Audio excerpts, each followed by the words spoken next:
Assalamualaikum warahmatullahi wabarakatuh.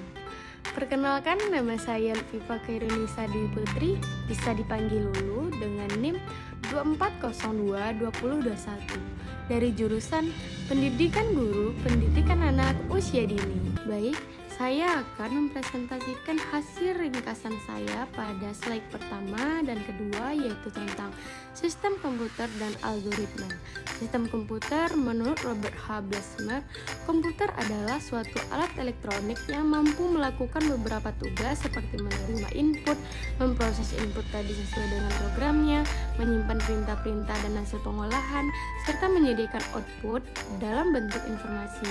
Menurut Yogianto, komputer adalah alat elektronik yang menerima input data, mengolah data, dan memberikan informasi dengan menggunakan suatu program yang tersimpan di memori komputer dan menyimpan program dan hasil pengolahan yang bekerja secara otomatis.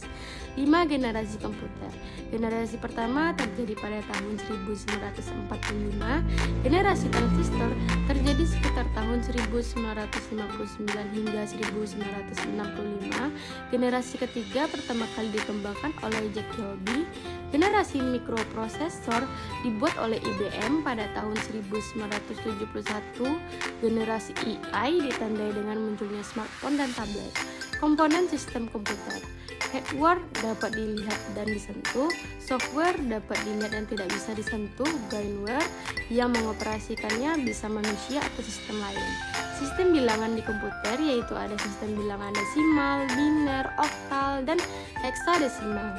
Fungsi software secara umum, yang pertama menyediakan fungsi dasar untuk kebutuhan komputer dan dibagi lagi menjadi sistem operasi. Yang kedua sebagai penerjemah software lain dalam instruksi ke dalam bahasa mesin sehingga dapat diterima oleh hardware. Yang ketiga sebagai pengidentifikasi program. Perangkat lunak sistem yaitu bahasa pemrograman, yang kedua sistem operasi, dan yang ketiga utility, contohnya yaitu antivirus. Perangkat lunak aplikasi, beberapa kategori perangkat lunak yaitu perangkat lunak perusahaan, pengembang media, dan rekayasa produk.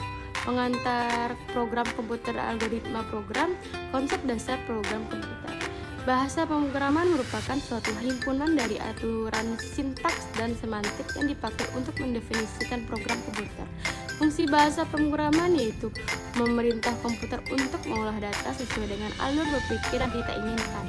Kelompok bahasa pemrograman yaitu pertama object oriented berupa Visual C, high level berupa Pascal dan Basic, middle level berupa bahasa C, low level berupa bahasa assembly. Generasi bahasa pemrograman yaitu generasi ke-1 yaitu machine language, kedua assembly language, ketiga high level programming language, keempat GL, dan yang kelima programming language based object oriented.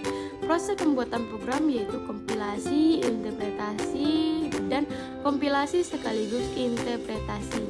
Penalaran untuk penarikan kesimpulan dibagi menjadi dua bagian yaitu deduktif, penarikan kesimpulan dengan bergerak dari pernyataan benar yang umum ke khusus, dan induktif yaitu dari khusus ke umum. Contoh penerapan algoritma program, algoritma perutan pesan dalam jaringan komputer, yang kedua algoritma Berenson-Ham untuk menggambarkan garis lurus.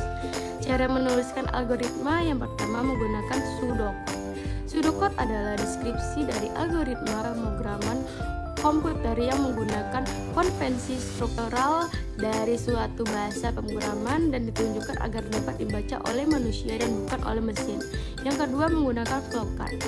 Flowchart adalah suatu bagan dengan simbol-simbol tertentu yang menggambarkan urutan proses secara mendetail dan hubungan antar suatu proses dengan proses lainnya dalam suatu program. Yang ketiga menggunakan kalimat deskriptif. Notasi penulisan algoritma dengan menggunakan bahasa deskriptif bisa juga disebut dengan notasi alamiah. Dilakukan dengan cara menuliskan instruksi-instruksi yang harus dilaksanakan dalam bentuk untaian kalimat deskriptif dengan menggunakan bahasa yang jelas. Kegunaan instalasi DevC yaitu memudahkan dalam pembuatan program, yang kedua menghemat ukuran program, yang ketiga mengurangi duplikasi kode dalam program. Baiklah, hanya itu yang dapat saya sampaikan pada presentasi kali ini. Mohon maaf jika ada kata yang salah.